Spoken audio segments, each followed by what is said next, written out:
All right, so I think, no, I don't see any phones out. So let's begin the meeting. So everybody, Vitame, welcome to our second GBM of the spring 2025 semester. So we'll start off with food as it's still warm. Then we'll go over club announcement, updates and announcements while you're eating the food. Then we'll have a Carnaval presentation, which translates directly to Carnival.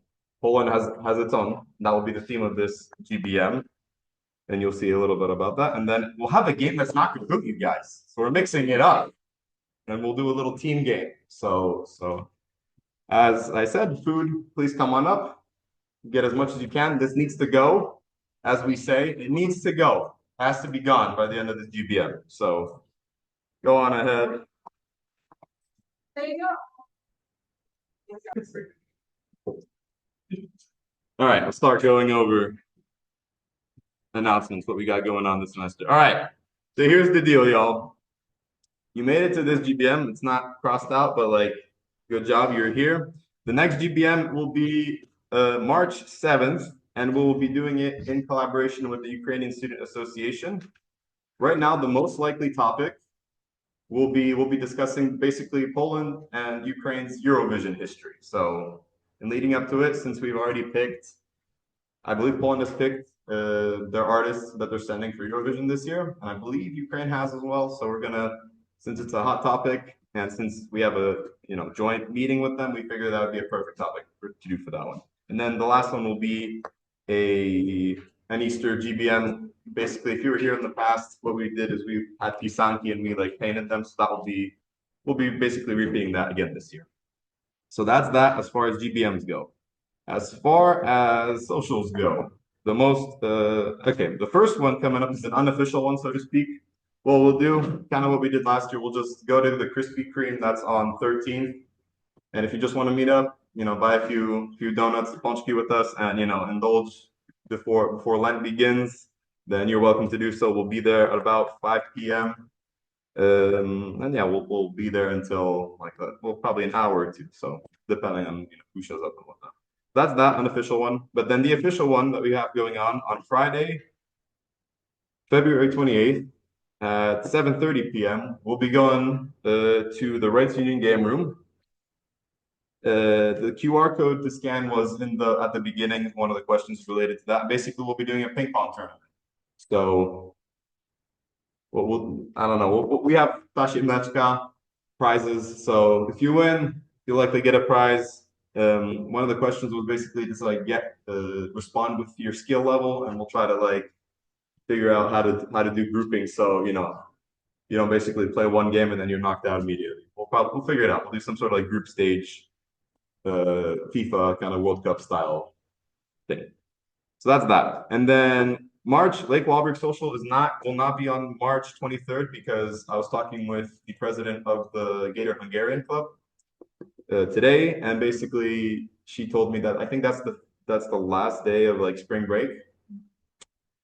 I don't think many of you will be planning to be here for that, so we'll move it 1 week further to the last Saturday of March, and we'll do what we did last year. We'll meet up with them at Lake Walberg, kind of potluck style, as we've done for Lake Walberg socials in the past.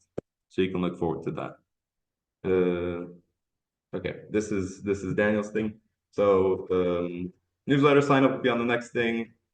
Apollonia is not here, but she'll probably, when she's here next time around, or maybe she'll like send out a newsletter and whatnot about crafting care collaboration, where basically like crochet certain things, and then you send them over to Polish orphanages. You can get volunteering hours from that. If you scan the Discord QR code on the next page, we'll try to hook up some sort of collaboration with the University of Warsaw students in the upcoming weeks so that you can, strengthen your Polish and just network with people from Poland. And then I'll let Daniel talk about this. Yeah, so we have a intramural co-rec soccer team. So basically, we're going to be playing games once a week on Wednesdays from starting March 12th. If you're interested, you can sign up. It's not binding, so you can sign up, and if you have an exam, you don't have to go. If you're not feeling it, you don't have to go. It's like just there for you if you want to play.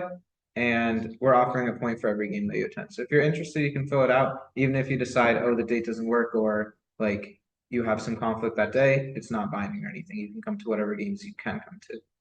So yeah, if you're interested, scan the QR code. You'll have to download the Fusion app, but then you can join the team. So, Oh, okay, I see one more phone going up. and if there's any problems, let me know, and I can manually add you. Yep. All right, so this is what I mentioned again. That's what Apple is like organizing. So if you have any questions, I'd recommend either reaching out to us directly on our Instagram or to her directly, and then she'll kind of fill you in if you're interested in this opportunity. All right, so I'll just clarify this again. As far as the point system goes, so you only need 8 points per semester to qualify for the Taschenmenschel raffle and to qualify to earn one of those T-shirts. Or if you had like, let's say, more than 8, or like if you amassed a ton of points from last semester, then we'll basically, either 8 points or the difference that you needed to get the 15. So whichever comes first. If you want a T-shirt, you'll very likely get it this semester, so no need to worry about that. All right. So the reason I'm wearing this today, A, for the Carnival like theme, but also B, to kind of plug this. We have a group here, and also of my friends from outside of POLSA. We, Daniel, Amelia, me, and whoever else is in the photo. Kuba's not here. He also goes. The point being, we go to these games in a group. We have a good time. We're in the student section. Even if we're not in the student section, we form a second student section. So we're super loud. It's a good time, no matter where we end up sitting. And you can get free stuff like this. So pretty much a lot of what I'm wearing today, I got at games. So if you're interested, it's all free for UF students. So I highly recommend. It's a good time. Our team's ranked number 2 right now in the nation for basketball. So we're doing sick. And we have 2 games left. One March 1st against Texas A&M, who also is ranked like the top 10, and then one against Ole Miss, who's also in like the top 25 right now. So I recommend, if you're interested, come to me after the presentation. We can figure out how to coordinate a meetup at the game. All right, I'll leave this up for 1 second. If anybody needs one of the QR codes, and then I'll move on to some other stuff.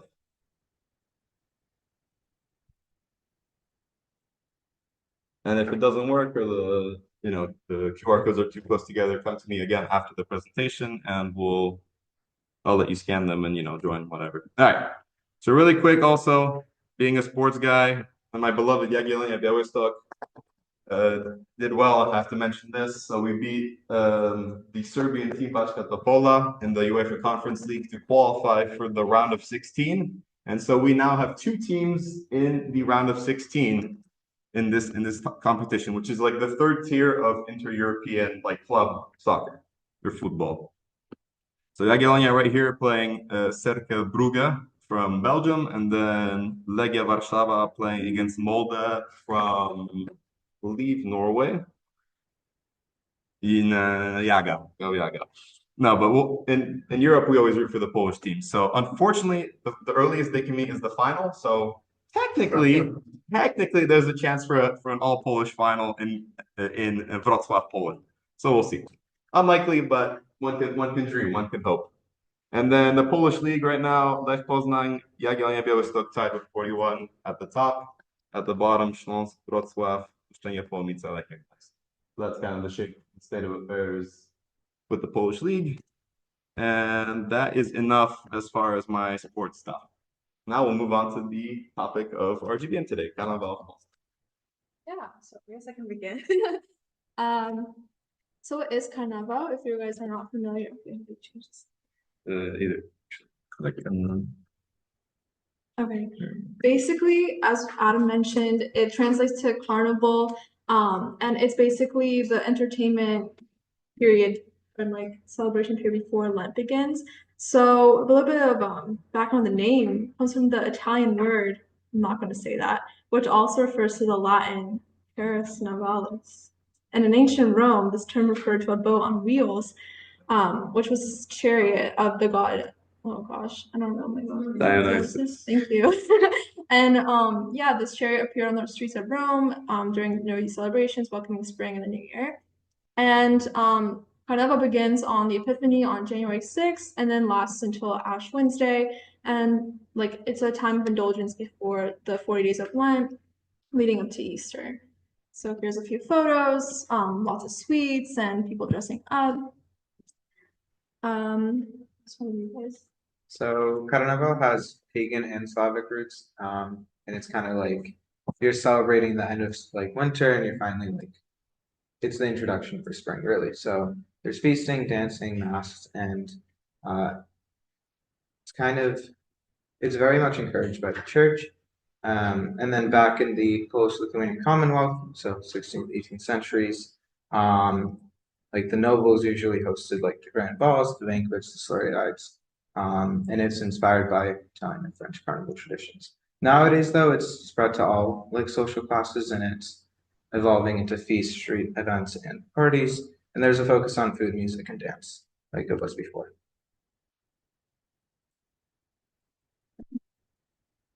So one of the ways that it's celebrated is that they make these like it's kind of like caroling or trick or treating. They make these house to house rounds like with your friends from like maybe your town or like your neighborhood, and people will dress up as like different characters like animals like goats, bears, horses, and storks are common, and also like allegorical characters like representing death or the devil, and also like human characters.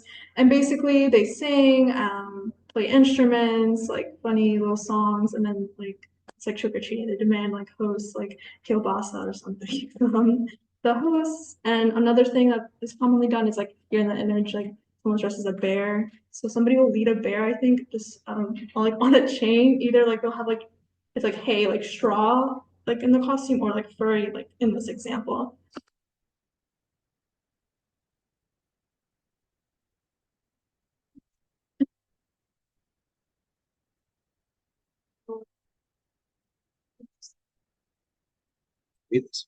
Okay, so Kulig is a traditional Polish sleigh ride party, historically a festive winter event involved in a procession of horse-drawn sleds. Uh, that's cool. So medieval and nobility era. Sorry, I didn't make this slide. So during the Polish Commonwealth, the rides would start at one noble's estate, and the group would travel from manor to manor, providing feast, drinks, and entertainment. Kuligs were spontaneous and joyous, often including sing, dancing, and sleigh rides in snow-covered countryside. Then in the 19th century, the practice extended beyond the nobility, so it kind of spread to all people. Kuligs became community events where villages would celebrate together in the winter months, and traditionally they were held in January and February, Carnival, so where the snow is the thickest. Nowadays, it's a recreational winter activity rather than like an extravagant festival, really. So it's still popular in the Polish like mountain regions, especially in Zakopane, where tourists can experience like the horse-drawn sleighs and the snowy landscapes. I think we actually skipped two steps here. So we kind of went a little forward, skipped the history a bit. So after this. After this. All right. So we'll go back So we a do little bit. this. We Did did we? this. All right. There we go. All right. There we go. As kind of has been said, the traditions of Carnival in Poland have evolved from being kind of an activity exclusive to the nobility in the Polish-Lithuanian Commonwealth to something that's more accessible for all the public to enjoy. So here's a picture going on top.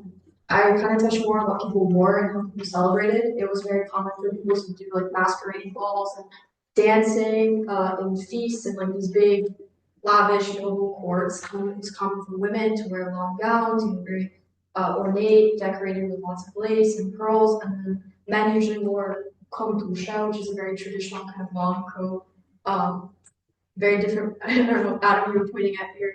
It's very different. Clearly like this. Clearly like this. Decorated boots and feather hats. And then traditionally, rural celebrations, people wore, like what Diana was saying, more of these full costumes, skirts, very much more colorful and accessible to all. And it was more focused on singing, parading, things that were free to do.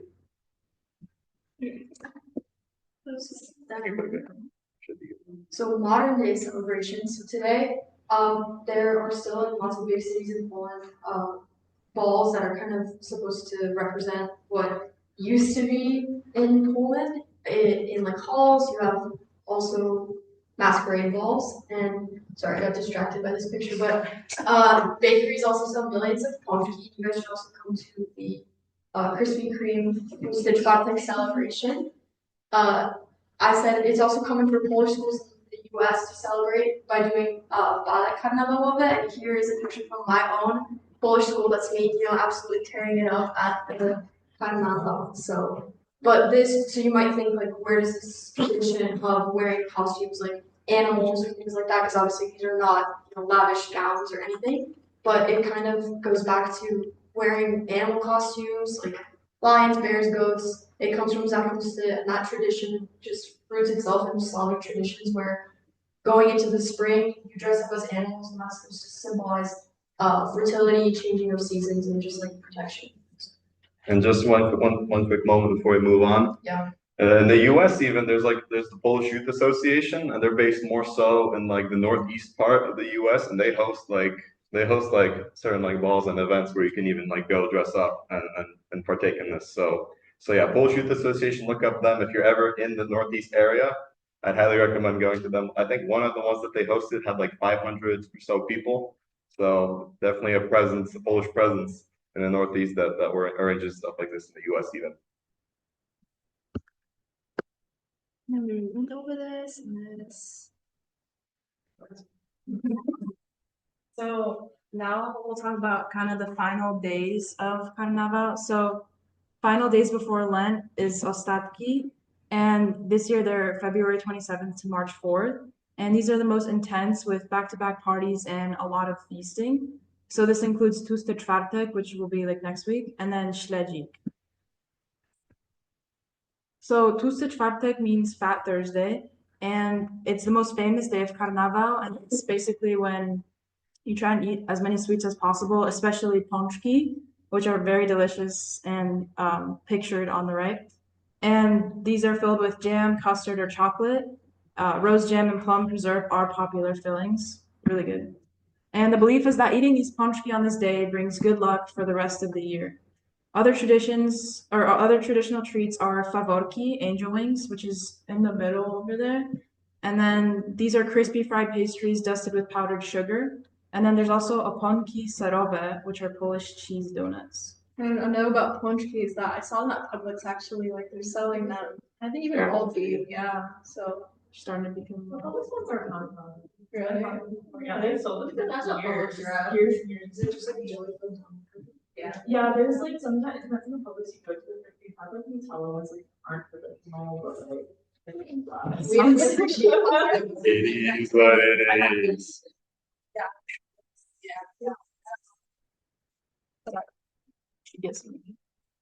And then there's śledzik, which includes a very delicious dish of pickled herring. This was the most appetizing photo I could find. If you search up pickled herring, it won't be a good idea. But this is eaten with vodka, and it symbolizes the transition from rich carnival foods to Lenten fasting.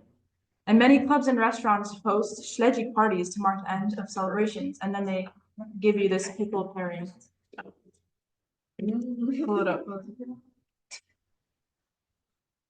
Wait, there's a specific photo that I want to show you. Okay. Yeah. Wait. All right, go ahead. Hold on. Is that on the screen? Yeah. Only the bravest Polish Hold on. made rise to the occasion. Wait, I don't know. I think it could be good. Depending on how you serve it. I'm sorry. I feel like we always do with the tomato sauce. All right, and so what you didn't find it? All right, so a popular way to serve these, in case I'm actually curious how many people here have done this.